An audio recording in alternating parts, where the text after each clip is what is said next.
A year ago, we interviewed Will Page about the ideas outlined in his book, Tarzan Economics. It's now coming out in paperback called Pivot, and he's updated it. In this show, the former chief economist of Spotify reflects on how the 8 principles in the book have subsequently played out in what has been an incredibly turbulent period. He summarizes the principles and suggests that they give us cause for optimism, even confidence. We explore how we can, for example, hold our heads in various forms of decision-making in an uncertain world, and how the gig economy continues to reshape the world of work. As with any conversation with Will, it may be worth getting out a pen and paper, or even listening twice. Such is the richness of his observations.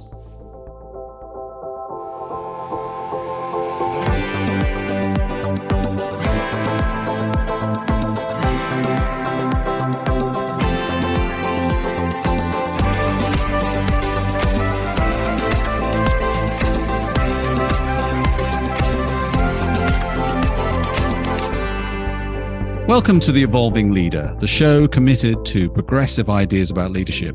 In this special show, we're joined by Will Page for an update on his work and observations. Will, how are you feeling? What have you been up to since the last time we talked? Yeah, I'm feeling good. It's really good to be back. It's like a boomerang. I think you were the first podcast to interview me when the hardback came out. And now you're the first podcast to interview me since the paperback's come out. And there's been about 150 podcasts since. So great to be back. And it's been a busy time getting the paperback out last week. On the day of release, I was on the BBC One show talking about why the top 10 songs in Britain were all British bands, and why the top 10 in Germany were all German, and why the top 10 in Italy were all Italian. That's a big topic we can unpack later on in this show. But yeah, and very busy working with companies as well. So I've been kind of speed dating interesting companies and solving interesting problems whilst the book's been in full flow. So we're here to catch up on the recent publication of Pivot, which is the hardback release of Tarzan Economics, which Scott and I so loved. And we're glad that we were there at the right moment to catch you at the launch and come back, as you said, like a boomerang. And you know why the word pivot was used as a title for the paperback? Yeah, why? I'll let you into a trade secret, because W.H. Smith's Travel, obviously paperbacks are sold in airports and train stations. W.H. Smith's Travel said, we love the book, we want to get behind it, but books with the word economics in the title don't sell in train stations and airports. So change your title, change your brand, and then we'll put it on our tables. So I'm a price taker, not a price maker in this negotiation. So we retitled it Pivot with the whole new cover and imaging as well. Yeah, well, it looks fantastic, I have to say. Thank you. In this paperback edition, you usefully add a summary of the 8 principles. So given the continued acceleration of our world and many of the things that you started talking about only very recently, can you give us a quick summary of those 8 principles, and maybe we'll dive into a few of them later on? Sure, I'll sort of hop, skip, and jump through those 8. I mean, the interesting thing is I tried to give in the hardback, and remember, I'm a first-time author, 8 principles that didn't have a shelf life. These 8 principles would stand the test of time. And I think that's been proven to be correct. If you think about chapter 1, Tarzan Economics, everyone's going subscriptions. Disney Plus wasn't a thing when I started work on the book. Now it's bigger than Netflix. Chapter 2, in terms of paying attention, think about the attention economy, what TikTok's done to not just music, but to kids' attention spans. Chapter 3, in terms of drawing a crowd, think about the influencer economy and NFTs and the metaverse and all these new ways of trying to draw a crowd, which were a big bubble at the start of last year. That bubble has definitely burst at the end of last year. 4, make or buy. Should you do it yourself or use an intermediary, an artist going it alone or using a record label? So relevant to the gig economy debate that we're having just now. How many people are using creator tools to not work for the man, but to work for themselves? Chapter 5, self-interest versus the common good. You're seeing this happen everywhere, where you're seeing more and more collective action to navigate disruption and change. Better to collaborate than to compete. And you're seeing that happen not just with people, but with huge companies, big tech companies as well. Just one quick observation, Gene. I got Google Chromecast for the TV, and I noticed that Apple TV is now inside Google Chromecast. That's collaboration amongst 2 tech companies which are usually competing. Moving forward from there, chapter 7 is something I definitely want to pick into, which is judging the state that we're in. and understanding the problems of government statistics. Personally speaking, I don't think inflation, the biggest topic of debate currently, is as big a problem as we currently measure it to be. And then in the final chapter, Big Data, Big Mistakes, I talk about how we can use pivotal thinking or Tarzan economics, understanding COVID statistics as well. So as you go through each of these 8 principles, you find them gathering or appreciating in currency as opposed to depreciating over time. And I'm really proud of that fact. I think I got it right. I think I got 8 timeless principles that your audience can use to get through disruption. And you set out in the summary the fact that even though we are living in a world of rising uncertainty, that these principles give us cause for optimism, even confidence. Can you talk a little bit about why that is the case? Yeah, we know that bad news sells, right? If it bleeds, it needs. Bad news sells papers, bad news grabs headlines. We talk about when the stock market is down. We don't talk about when the stock market is up. And that's always bugged me. We need to rebalance our perspective in terms of reasons to be cheerful, reasons to be a bit more optimistic. And I think you can see it. I mean, one example from the hardback, then I want to go deeper into an example from the paperback. From the hardback, the labor force survey is really good at measuring job destruction because they measure old industries, old industries where jobs are destroyed. It's really bad at measuring job creation because they don't survey technology. They can't even keep pace with technology. So all the jobs that have been created by Apple and Battersea Power Station, or sitting here at Talyard at the top of York Way, I can see the Google Tower going up, the biggest horizontal skyscraper to be built in Europe ever. All this prosperity isn't actually reaching the radar of the Office of National Statistics. And that's a problem for me. I'm not saying it's 100%. I'm just saying there's an imbalance that we skew to negative data, which skews to negative thinking, and that, crowds out any reason for optimism. Now, let's take a quick example from the book where I look at where things might not actually be that bad. And I want to talk about inflation briefly. We know that inflation is a problem. If you go to Pret and buy a tea and a croissant, for example, then, you can need change out of a tenner, but not that much change out of a tenner to get those 2 products. You used to be able to get them for under a $5. So we know there is inflation, but measuring inflation is where the problem starts. I'll give you a couple of examples of where this problem exists. Yes, some prices are going up, but also some other prices or costs of living are going down. I've got the mentality where I hear a statistic, I want to get behind it. I want to go behind the curtains and understand how did you construct that. And I spoke to the head of the ONS responsible for the inflation metrics to say, hold on a second. If Jean Gomez commutes from Reading to London every day, his season train ticket for a year is going to come up to £5,995, £6,000. Outside of mortgage, potentially school fees, that's going to be the biggest line item on his budget. If I, Jean's employer, say, Jean, you can work from home now, he can wipe that cost out of his annual budget statement. So he no longer has to spend £6,000 on train fare. So I asked, where does that type of activity sit in the measurement of inflation? They said it doesn't. Well, what do you mean it doesn't? They don't actually have commuting in the inflation basket. They just have train travel. So you can't isolate the massive reduction, read deflationary force, that work from home has on many people in this country's, family budgets. So there's a deflationary force which is not in. And you've only got 25 minutes of this podcast. I could spend 25 days with Eugene going through other things which are not in, that could be going down in value as opposed to up in price. Let's take it another stage further. Then I asked the ONS, so how do you weight this basket? Let's say Gene's got to get his train ticket, feed his family, and buy accessories for the house. That's his budget. And it's 1/3, 1/3, 1/3. We weight the budget of the items that are inside the basket of goods. What about these weights? Because the weights have changed since the pandemic massively as well. They said, oh yeah, there's a problem using the weights. What problem? They're 2 years old. So think about this. In 2020, when every single person in this country's life changed, period, we were still using the same weights from 2018 when the world was normal. And you're supposed to trust inflation. So I get there are inflationary forces in this world.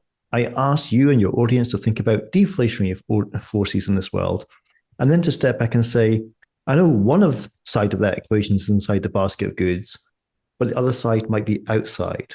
That doesn't mean it's irrelevant. That means it actually matters more than ever before. But we just need to readdress and think, is it really that bad? Or have some parts of our cost of living actually got a whole lot cheaper? We need you on Radio 4 to be talking to them about this. I know, because they just go negative. Like, here's another doomy headline. That'll pull people's ears closer to the radio. Here's a little bit of statistics, a little bit of knowledge about how that doomy headline was created. And all of a sudden, what else fell in cost during the pandemic? Lots of things did, but that's not what the ONS are measuring. Well, perhaps we're starting to see some of that coming through because the inflationary figures aren't as bad as had been predicted a few weeks ago. So maybe it's starting to show. Yeah, absolutely. And exactly the same thing for the labour force as well. There's a labour force survey, I think last time I checked, it goes out to 60,000 people, has a response rate about 60%. Well, that fills Heart and Lothian Stadium back in Scotland. And it's not capturing the flux of the tech economy, the gig worker economy. It's not made for that. That's a square peg in a round hole. Yet we know that's where the party is. So again, even on jobs, I don't think we're measuring the prosperity in the economy. I get there's challenges. I get there's problems. I'm not naive. I'm simply pointing out to your audience that the way that we measure things is lopsided in favor of bad news over good. If you're new to the Evolving Leader podcast, please subscribe to us on your favorite platform. We have many more thought-provoking and inspiring guests coming up this season that you won't want to miss. And if you're on Apple Podcasts, please leave us a review. Thanks for listening. So what should we dig into these principles, if you were going to pick the ones that are most salient for our audience? Well, I know that of the hardback, one of the most favorite chapters was Big Data, Big Mistakes. And I know that many of your audience will be running large companies, large teams, and probably dealing with large data sets. And I'd love to talk around that if it's okay, which is just how I applied Big Data, Big Mistakes in the afterword and the paperback edition to the story of the pandemic. Would that be okay with you? Absolutely. That's really good. Grand stuff. It allows me to poke fun of the Germans as well, which is, no bad measure. But so what I want to go back to is if you go to the darkest days of the pandemic, Angela Merkel said two things on two different occasions, which were broadly the same. She basically said, I don't want any of those British tourists coming to my country with those nasty variants and bringing that nasty variant of COVID pandemic to my German people. On the first occasion in the summer of that year, it was the Delta variant. On the second occasion, it was and nobody can pronounce this word, the Omicron variant. Now, there's a nice headline grabbing thing. Angela Merkel wants to ban British tourists from visiting Germany. Let's do what Tarzan Economics teaches you to do, which is to apply some pivotal thinking. I've got this lovely paragraph in the book which talks about the crime stats dilemma. Okay, so those crime stats dilemma says, if crime goes up in Jean's neighborhood, what does that mean? Gut reaction, crime is on the increase, and that's bad. Alternative reaction, we're getting better at catching criminals, and that's good. Confusing description, we've changed the definition of crime, and that's baffling. But it does not necessarily mean bad news story when crime is on the increase. That's not what we're gunning for here. We're trying to understand what's behind those crime stats. So as you will know, and many of your audience know, thanks to some very smart academics, largely from the University of Cambridge, who went to the Treasury and said, chuck us 20 million quid. We can sequence the DNA of this pandemic just when the whole thing broke off. Britain was the first country in the world to have fully sequenced the DNA of the COVID-19 virus. What that meant was Britain was able to catch the criminals, spot variants, faster than anyone else as well. What that now means to our headline-grabbing Germans want to block Britain from visiting their country is that Angela Merkel, it's not that we have the variant and you don't. It means that we've caught the criminal and you haven't caught them yet. We're spotting these variants before Germany has.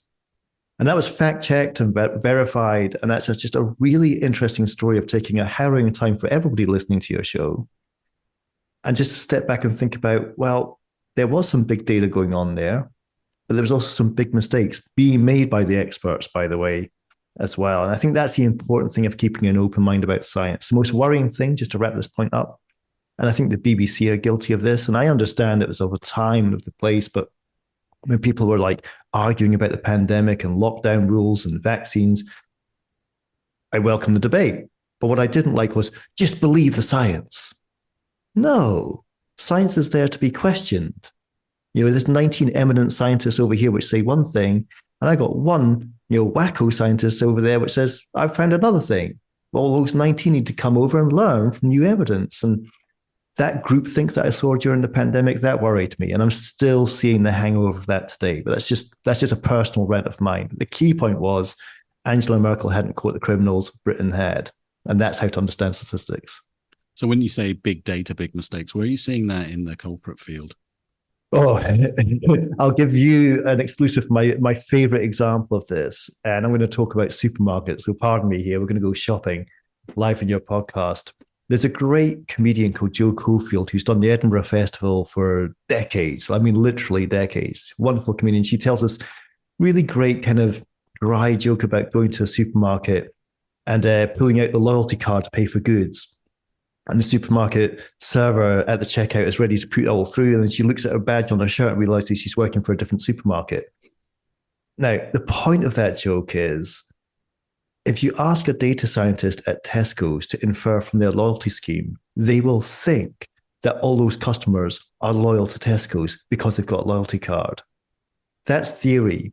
In reality, we ain't loyal to Tesco's. It just happens to be the one that's closest or the best car parking, and we go there to stock up on goods. I would happily go to Waitrose if it was closer, or I'd happily go to Lidl's if it was a lot cheaper, but I happen to go to Tesco's. And by the way, I might carry more than one loyalty card. And I really mean this for your audience. The amount of data scientists who make this mistake of inferring because there's a signal, a ticket next to the data point saying, this column is loyalty customers and this column is not loyalty customers. Therefore, we'll infer from this behavior that these customers are loyal to our service. No, stop. Do not pass go. Do not collect £200. Remember this podcast. Look at the Joe Cofield joke, which I'll give you the link to so you can embed it for your audience. And remember, we're not loyal to these platforms. We use many platforms. This just happens to be one of many loyalty cards I'm carrying. That, for me, would be the freshest example of big data, big mistakes. And I see it happen everywhere. And companies with PhDs coming out their ears, trust me, step back and ask, how does the consumer actually behave?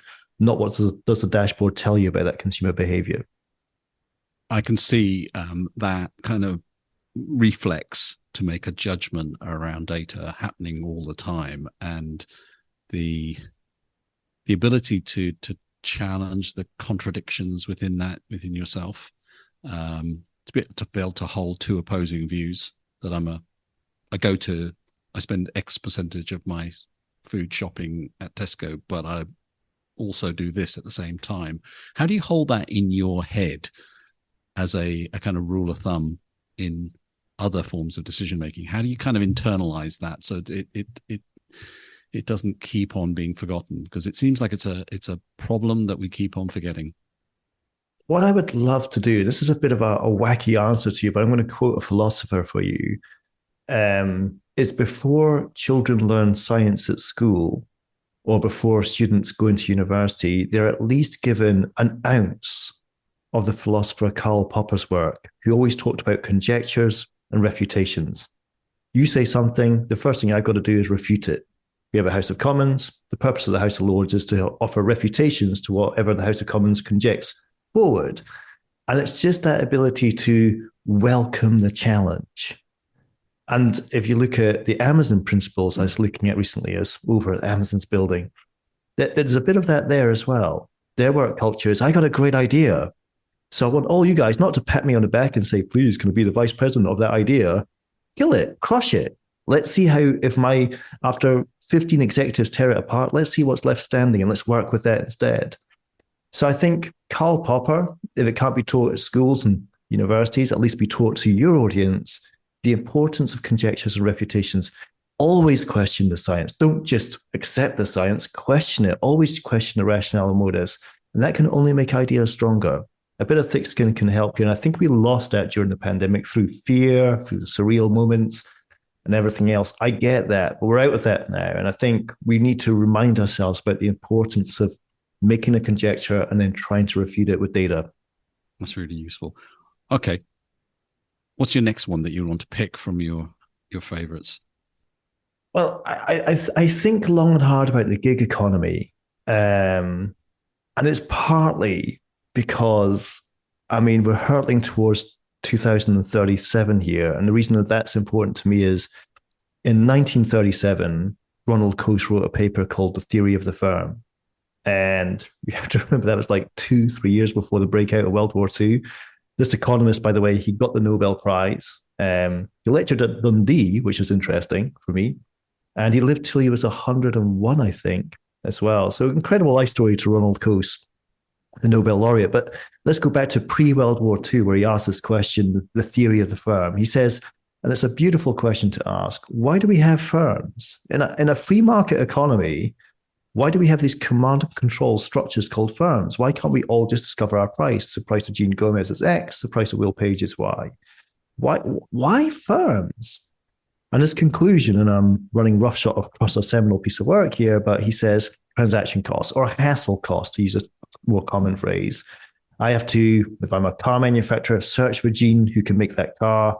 I need to bargain with Jean about the cost of him making that car. I need to enforce the quality of Jean's work. And if he was a freelancer, those hassle costs, search, bargain, enforce, would make it easier for me to bring him inside the firm than having outside as a freelancer. And that's why we have firms. And for your audience especially, and for your podcast, which is, a 10 out of 10 podcast, I want your audience to think about how those transaction costs are falling, not just through LinkedIn and creator tools, but through the pandemic. More and more people are working out ways of working for themselves, becoming freelancers or a sea full of independent consultants, as opposed to working for the firm.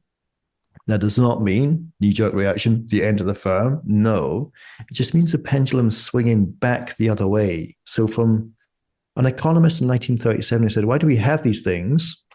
The past 80 plus years have been about, this is why we need these things. I think the past 2 or 3 years, we've seen greater tools, a pandemic, an awareness of how we can work more collaboratively, swing the pendulum back. And more people are finding their own work-life balance by being a freelancer and using all the tools that are available to work for the firm, as opposed to going inside and being part of that command control structure. Wrapping that point up real quickly for you, Jean, if there was a startup idea that I think could really fly, so I'm just going to give away some free intellectual property here to your audience, especially if you have people from Stripe listening to your show, I think we should have an app that on a pro rata basis could allow a freelancer to work for 3 companies. And through the touch of a screen on a phone, those 3 companies can pay healthcare, social security, and pension contributions as part of the freelancer's work. Think about the ever so right on parents in London who have a nanny or a house cleaner, and we pay the minimum wage. And we're so right on because we pay the minimum wage to our right. We don't have to, but we choose to. Do you pay healthcare costs as well? Too much hassle. Do you pay pension? No, never dreamed of it. Imagine if we made it easier for freelancers to get those benefits that they would get from the firm, but still allow them to stay free and to work outside the company. That would swing the pendulum even further in the direction of a sea full of consultants as opposed to a sea full of firms. So that's a fascinating one. I'm really, really excited by that. That's an interesting idea. And then just having hired somebody who is living in a different country through one of these kind of remote, would never have happened 10 years ago. No, would never have happened 5 years ago. They're exploding now. It's big. Yeah. It's a recurring topic for your podcast. I'd love to listen to future guests that you have on. Just throw this one at them, which is, let's go back to 1937, ask the same question Ronald Coase asked, and work out where the hell do we go from here? Because I don't think it's in the direction we've been going in the past. It's amazing when somebody comes up with such a profound set of questions and ideas like that 100 years later was still, and it's still his primary thinking is in The Economist every month. You see it kind of recurring in Harvard Business Review and so on. So yeah, it is pretty awesome. As a final kind of wrap to our quick dip in the water with your new book, what do you think is the most likely few things that you're going to see changing this year, given Tarzan Economics predictions? I mean, I hate to ask people to predict, but what do you see in train now that you think is changing our world for this year, the immediacy?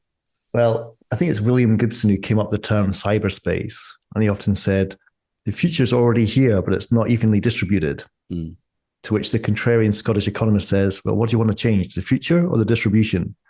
I think there's an element of that going on. But if I recap on what I said at the start, the day the paperback was released, you're on the BBC One show, which is not a typical demographic, you could say, but interesting nevertheless, talking about how, and this is a very media-related point, so forgive me for going back to my safe zone of media, but how the top tens in Britain, Germany, and Italy were all British, German, and Italian artists. How in Spain, you've never had so much Spanish language music dominate the charts, but very so few Spanish bands because they're all Latin American, which is interesting. But I think that tees up a much bigger thing that we're seeing happen, and it's going to change everything. And your podcast is testament to this.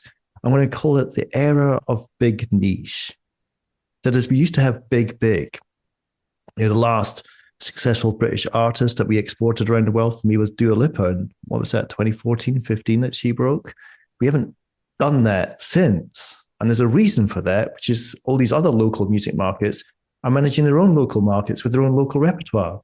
Give an exclusive to Eugene, on the weeks running up to Spotify's direct listing or / IPO, I remember looking at the success of Spotify in Holland and realizing that Drake, who was the biggest artist in the world on Spotify by a country mile, he was the 8th biggest hip hop artist in Holland. The 7 above him were Dutch rapping in Dutch. And I think this is a microcosm, as music so often is the case for everything else that's around us. I think in TV and film and podcasting and gaming, we're going to go to a world where for the English language markets, like ourselves, it could get a little trickier.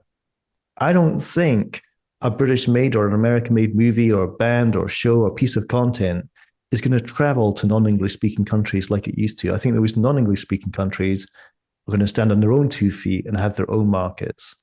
So we're going to have big artists, but they're going to be big niche artists, niche to their own market. And I think that's a bit of a rude awakening for us. And I think if music is a microcosm for media, and media is a microcosm for other verticals in industry, I think your audience should think long and hard about what it means to be big anymore. Because I don't think it means a household name everywhere. It just means part of a household name somewhere. Finally, how are these principles changing your life and your mindset? How is it shaping your world? Well, I consider myself speed dating in that I want to give the book full flow. So, to be invited by Samir Ahmed to go on BBC Front Row meant the world to me. She's a woman I just aspire to. Like if I could have, a tenth of the brain power that she has with a hangover, I'd be proud of myself. But you can do that, but you can also dedicate yourself to solving problems. So I've spent a lot of my time as a first-time author signing NDAs, which means I can't say much more. I've got a T-shirt which says no conflict, no interest, but working with fascinating companies on solving really, really complex problems. So one example, just real quickly, was to work with the video gaming platform Twitch. And that's public. So you can go to twitchrockonomics.com and see the output of that project. But that was to explain how live streaming would work from an economic perspective in an age of the pandemic. And I was proud of that because, obviously in the pandemic, there's no live music anymore. But to explain how artists can go to live streaming and monetize those platforms instead, that was a really important give as well. So really successful project, great exchange of value, but also a really big give to the artist. Now, to take something as complex as the economics of live streaming and to summarize it in a succinct way, we had this great metaphor in there. I think it said, live streaming music is like driving a taxi. If you ain't driving, the meter doesn't move. And it's just to remind yourself of an obvious point. You could fall asleep tonight and wake up in the morning and make $1 million off Spotify. Nobody knows. It was streaming. You didn't have to be there for it. Whereas live streaming is in the moment. Obviously, it's in the moment, but you have to remind yourself that meter doesn't move unless you ain't streaming live. And to take all the work and summarize it in a simple catchphrase like that really resonated with the audience too. As I was told, actually, that work, twitchrockonomics.com, was made compulsory reading at YouTube because of the quality of the work, which is the greatest accolade you could have. So yeah, I'm really proud of these projects that I've done alongside the book. But in addition, being able to get into the New Yorker, to get onto Samir Ahmed's show, that's the icing on the cake for me as a first-time author. Yeah, well, we've been watching you on the various kind of media appearances, and you always bring something new and provocative into those conversations. So we're really grateful that you've joined us. No room for squares. No room for squares. And we hope we'll come back again and continue to provoke and stimulate our audience. And we wish you great success with the new book and lots of fun in what you're doing, because you obviously just love the conversations with everybody. So thank you, Will. It's been thank you, Gene. And if I could sow a seed, I'd love to come back, but I'd love to come back in real life. I think your show is great. It really is. It's got its own niche. Nobody's doing what you're doing as well as you're doing it. But also to think about taking it onto real stages this summer as well. I think there's been a huge opportunity to bring your community together. We'll definitely invite you if we're going to do that. Definitely. I raise my hand. Thank you, Will. Thank you so much. Take care. Bye.